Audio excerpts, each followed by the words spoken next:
As promised, I come to give you my 2-month anniversary of my BGS update. I kind of want to tell you some things I've been going through, some of my downfalls, some of my celebrations, and all of that good thing. If you're thinking about the surgery, what do I think of it, and that all of that. I had my BGS surgery on. First of all, I will tell y'all my highest weight ever when my daughter graduated from college was 359.6, and I always say that might as well be 360. I've been up and down, up and down. The lowest I had lost on my own prior to COVID was down to 308. I gained a lot of that back with the medication I was on, and I guess with being home on COVID. So by the time I went in for my consultation, I was 338 or something like that, back up to 338. And then on surgery day, I was down to 336 pounds, .6 on the date of surgery. Um, to date, at my 6-week checkup, I had lost 27 pounds. And I was concerned that I wasn't losing, right. But, in a normal person's mind, you'll know that was good amount of weight loss. But I got verification from, my surgeon office as well as my dietitian that I was on track. I was doing good, and that was the typical amount of weight to be lost at the weight I was and whatever. So on yesterday, I got on the scale and I was exactly 302, which is 34.6 pounds down since the date of surgery. And so in a 2-month time span, that is tremendous. I'm not trying to hold you here if that's all you wanted to hear. So I just came and gave you that up front. And y'all, it's so funny. I told my daughter, they just won't let me be great. I was hoping to be 299. And what I will tell y'all is this. Make sure you're not letting ear chatter of other people influence your journey. Talk to your surgeons, your doctor, your PCP, your primary care, and your dietitian. Because people was trying to tell me, you need to do this, you need to do that, and you need to do this. Not knowing that I had other medical things going on with me. I can't do your journey like you do your journey. I can't do your journey like you see somebody else do it. I don't care who it is. I have to do my journey for me that fits my medical history, that fits my needs. Because I don't know if a lot of you know this or not, but 6 years ago, I had to change my eating drastically. That's why before, even when I was doing the mukbangs, I ate relatively healthy. So the transition into eating the right foods has not been a problem for me because I was already doing that. Of course, just like anybody else, I eat things on the occasion, and I still will, and that's the whole goal of this, for you to learn how to manage your portion sizes and make the right choices at least 90% of the time in your food choices, because truly it's 80% of what you do on your food is what determines your weight loss. Exercise is just a plus and lifestyle is a plus. What I will tell you is that, like I said, 6 years ago, I had to change because I was hospitalized with diverticulitis for 10 days. My intestines had a tear in it, and it took a long time for me to heal. I ended up on strong antibiotics, and for 6 weeks, still wasn't right, and they had to put me back on for 2 more weeks. It was very serious, very touch and go. And he said I had waited, I might not have been reversible, some things, with me. So I was told then I had to change some things about my diet, which I did. I rarely eat fried foods, although I can sometimes, but I know not to get ridiculous with it. I mostly bake. I mostly eat fish and chicken. Cut back on the red meat, although I can have red meat. I do, and Lord, beef is I love. I love steak, but that's something you would rarely see me eat because I can't eat it that often. But with that being said, I have to consume vegetables. I have to consume a certain amount of fiber. And so I knew going into this that it was going to have to be some adjustments made to my diet for me. It wasn't nothing but the grace of God. I'm going to tell y'all, when I was on the liquid diet, that I was going to the restroom regularly. I'm also anemic, so I'm on a prescribed iron tablet and daily. And so that causes extra stress on your system, and you are constipated. So with this liquid diet, it was, like I said, it wasn't up but the grace of God. I didn't have any issues during my liquid phase. Praise God. I have them some. I don't go every day, but I don't. Probably 2 days is the most I'd missed. Some things that I've had to do to make adjustments, because one of the things my dietitian and I talked about, it was trying to find a way for me to, I'm not getting the protein in. I'm not gonna lie. I'm not getting the protein in at all that I'm supposed to get in daily. You're supposed to get in 60, and I'm getting as close as I can. I had gotten to the point where the protein shakes, I just couldn't take them anymore. I just couldn't. I'm not saying that I still have plenty left. And she said sometimes you have to give your system a rest for them. And I may try to go back and drink a half of one here and there. Their ultimate goal for you is for you to eat whole foods, for you to get your protein from food and not from protein supplements as shakes, powders, chips, or any of that. That's extra, and it's the supplement, but it's not for you to depend on. They want you, if you were just to live out in the world, free of no protein, no processed anything, that you will be able to sustain yourself nutritionally through whole plants, meats, and things of that nature. Fish and seafood. So that's the goal. So you need to learn, but because your stomach is so small and you're learning kind of to re-enter into the eating world, you only can eat so much, even if you concentrate on that. And my situation is where I have to now, my specific dietitian, this is how they're working me out. Take a bite of protein, then take a bite of your vegetables, because the vegetables are a must for me, something with fiber in it. Take another bite of protein, take another bite of protein, take a bite of vegetables. And I have to go back and forth until I get full. So even though I like things like cornbread, like with my greens, my mother fixed me some greens for my birthday. Even though I like cornbread with my greens, I ate maybe about this much, because if I take up that room, and that stuff fills you up fast. And it all depends on what you eat. Some things I can eat 4 ounces of, some things I can only eat 2. Some things I take a couple of bites, I'm done. It's just what it is that you eat.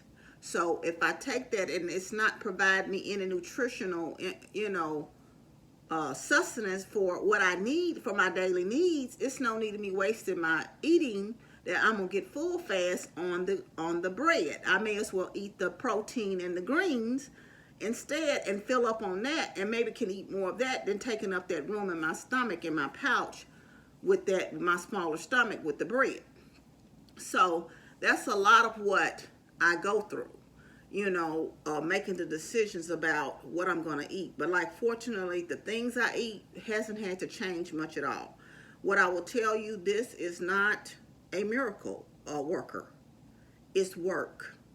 You have to, like I say, you have to be mentally prepared. Your mind has to be right. You have to make the right choices food-wise, because you could sit up and eat a whole bag of chips, popcorn, cookies, cake, and that stuff will slide right through. It doesn't fill you up. And even if you do get full briefly, it's only going to last. That processed type stuff will only going to last. So, yeah, of course you're going to have a treat here and there. I had allowed myself one cookie for my birthday. My daughter had some of those Petrus Farm sugar cookies, and I said, let me have one. Save me one. And I ate that. That was my birthday cake, I guess. But like I said, that's not something I sit up and eat every day. What do I miss? I will tell you, the drinking part is very difficult for me. And I discussed this with my dietitian as well. I'm having a hard time getting my fluids down. First of all, I had a hard time eating because sometimes I don't be hungry. So she has me on a schedule now to eat. to make sure that I can get the nutrition in. She said, until you get your system used to feeding your system, she said, you need to eat on a schedule.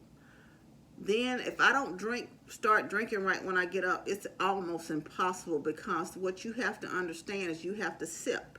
You can't gulp water down like you used to. That's been my most difficult things. You can't gulp water down like you used to. So you have to sip all day. But you got to realize if you're on an eating schedule, you also have to cut out drinking 15 minutes prior to eating.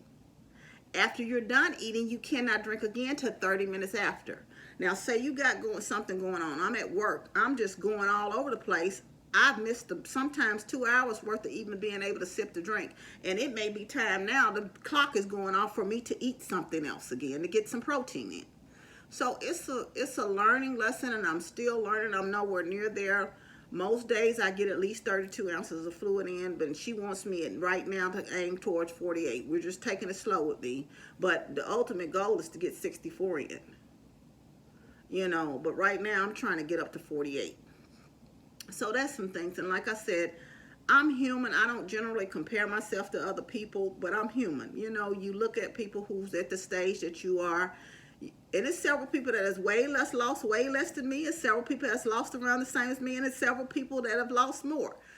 And sometimes I don't know why you get so focused on, well, what they doing different, and you just don't know, So their whole situation is different. Sometimes they're men, sometimes they're little 19-year-olds, and you have to realize that you are different. You're your own. So focus on just staying in your lane, staying on your path, staying on your journey. And if you lose a pound a week or whatever, it is okay, as long as it's going down some, and you will get at a stall. I did one week with my friend that's not so friendly came to visit me. I didn't lose anything that week. So you just never know how your body's going to react to this. It's suggesting to the calorie deficiency. It's developing to, and you have to eat. Eating is a must, and that's what they tell you. You're not going to get any better, lose any more. If you starve yourself, you need to eat. That's what you're going to have to get to, because that's going to be your long-term goal, your long-term life, and we want you to eat the amount. Don't concentrate. That's one thing my dietitian told me. Do not concentrate on calories, even though, because you're going to have less calories anyway. You're going to be in a deficit anyway. Right now, we want you to concentrate on getting the right nutrients in your system. And if you fall down or whatever, if things are not working, that's what we're here for. We're going to make adjustments to your diet, and we're going to see what we can do differently. So I will tell you, listen to, it's nice to have people there to encourage you, to tell you some things that they go on, and you might can discuss that with your doctor or your dietitian, but work with your doctor, work with your dietitian, the clinic you went to, work with your primary care physician, even on your meds, your diet, your everything, because that's what they are there for, and that's the team you signed up with, and they understand your needs. People on the outside don't understand your needs. People on the outside don't know the medication I'm on. People on the outside don't know my metabolism. People on the outside don't know what my dietary needs are and why I'm eating the way I'm eating. So you cannot focus on what other people have to say. It's going to be naysayers. I will tell you, y'all, I've only had one situation. I know a lot of people say with sugar and stuff, but I've been able to tolerate, the cookie didn't bother me. I've been able to tolerate everything that I've eaten so far. Like I said, I pretty much eat the same that I did before the surgery, just a lot smaller portions. But, so I can't say that I've experienced dumping. What I will tell you that I have experienced is very uncomfortable feeling when I ate too much. And I've done it twice. And y'all will not believe this. My eating too much consisted of one egg I had one morning. I made a 1-egg omelet. It didn't have anything but cheese and little vegetables in it. I had one bite left, y'all. Instead of stopping, I said, surely I can eat this. That one bite had me so uncomfortable. And it's a different uncomfortableness than when I would overeat before and be full. This was just, I was miserable the whole day just from that one bite. And I've done it before. And one thing, that's why I think they want you to eat slow. And that's what I'm trying to learn how to do, because I've been so typical to eating fast in my life. I'm a fast eater, and so I have to stop sometimes. I'm teaching myself to stop, maybe talk a little bit or do whatever, look at something just to slow down, because sometimes it gives your stomach a chance to say, hey, look, I'm done. But when you're eating fast, you may take that bite and it is too much. It's over. So that's what I want to encourage you to do, to eat slow, and let that be it. I'll tell you some of the things that I do have to take on a daily basis, but it doesn't bother me because I was on a vitamin supplement daily anyway. Y'all, I have to take calcium daily, and it's 4 of these. These are chewable. They also had a this is a prescribed one for me. They also had a multivitamin. I couldn't stomach the multivitamin, so I gave those to a friend. I can't even show them to you because I don't have them anymore. I gave them to her. So instead, this is what they recommend. And right now, I'm taking the children's Equate, because it has to have iron in it. So I'm taking the children's Equate, and you take 2 of these a day. So you take double the dosage that, is recommended for bariatric patients. Now, before I was taking a women's multivitamin, I actually used the Equate brand. And, but I noticed that pills are very difficult for me to swallow. So I'm, some pills, because I was taking my vitamin C every day and things of that nature. Now, I still take vitamin D, but I didn't bring that in here. I'll just show that those 2 are a must. And you also, this is B12, and this is a nasal B12, or you could take the sublingual one. I did have some sublingual ones here, but because this is a prescribed thing for me, as you can see, I've been taking the nasal. I don't know how long I'm going to be able to get this through the prescription. So, and you take this once a week. You take the nasal B12 inhaler. Of course, I'm on prescribed iron, so I have to take that daily. I only use, now this is just to help me, because I'm not saying that my bowel movements are easy, so I use the Stool Softener. I take 1 of these a day. And just for my own help, they say your hair will start to thin and come out. So I've been, I added these on my own, so I chew 2 of these daily of the hair, skin, and nails vitamins. And just also, I take 1 of these a day. Now, the dosage is 2, but just to help me out, I take 2 of these a day. And for my immune help, I take probiotics every day. I take a probiotic, and sometimes I still have vitamin C, but she said I probably won't need it, but I still chew on those like every other day, the vitamin C. Some of the things that she said that, I should be getting my magnesium and zinc in without taking a supplement. I had those. I was taking regularly as well before the surgery, but now I don't take them now, but I do have some left. So I'll see. What I will tell you is I've been to the doctor 4 times since surgery, between my surgeon's office, dietitian, and the PCP. I do have to go back on the 23rd of this month, and I will have my levels and like my blood work done again to see where I'm at and things of that nature. But like I said, please, y'all, do not compare yourself to others. Y'all believe this or not? I can tell you I have benefited from the surgery in somewhat it seems like to at least have given some relief on my right knee. Some of the pressure is off, and I haven't been this weight since 2008. That's 13 years. So I'm not trying to get skinny. My goal for getting this surgery was for my knee surgery. I have to be 240 pounds to do that. So I have a ways to go. Now, would I tell you would I like to be less than that? Yes, I would like to give myself a buffer. And I don't want to put the stress on the knee surgery when I get it, but that's something. And think my focus is on that so hard until I often just, sit up and think about it when I should just not worry myself so much about that. I should just focus on just taking one day at a time. And I guess I got my eye on the prize for that. And that's why I guess I beat myself up when I know that I'm on track and I'm doing good. And so it's just a difficult thing because my mind is somewhere else. Do I recommend the surgery? No, I don't. If you need it, you need to make that choice for yourself. This was the last choice for me. I don't recommend surgery, period, if you can not have it. I'm not saying this is bad or good. This has been a blessing for me as it's helping me lose the weight. But like I told my daughter, if you can do it natural, do it natural. Because once your stomach's cut out, it's not going to grow back. It's not going to grow back. And it comes with some, like other things that you may have to deal with later on in life. Not saying that it's not a blessing, because it is to me. But think long and hard and make a sound decision for yourself. Don't let other people influence you. And any type of surgery is serious. Did it go smooth sailing for me? I'm thankful to God that I'm okay, but I did have a couple of setbacks. So I will tell you, make a decision for yourself. Don't let other people, because you're going to have to be the one that's going to have to go through this process. It's going to forever change your life.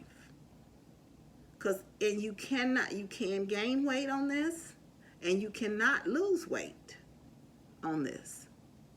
This is simply a tool to help you to get to where you need to be in, with your weight and your health situation. Mine was for different reasons. I don't have any intentions of getting any skin surgery or whatever afterwards, unless it's just for health reasons. My whole goal, I don't have any desire to be just getting cut on just for the fun of it, just for looks and kicks. No. Am I thankful I'm losing the weight? Most definitely, yes. So I will tell you, and it's not that I'm not recommending, but if it's for your health reasons, but for vanity purposes, this wouldn't be something I would do. Because like I said, it's a process and it's serious and it has some lifelong things. I will never be able to stop taking these vitamins. It has some lifelong, consequences. And beforehand, if I want to stop taking them, I will. But you're tired when you don't take them. Your energy level is off. So if those are issues you had before, they don't disappear.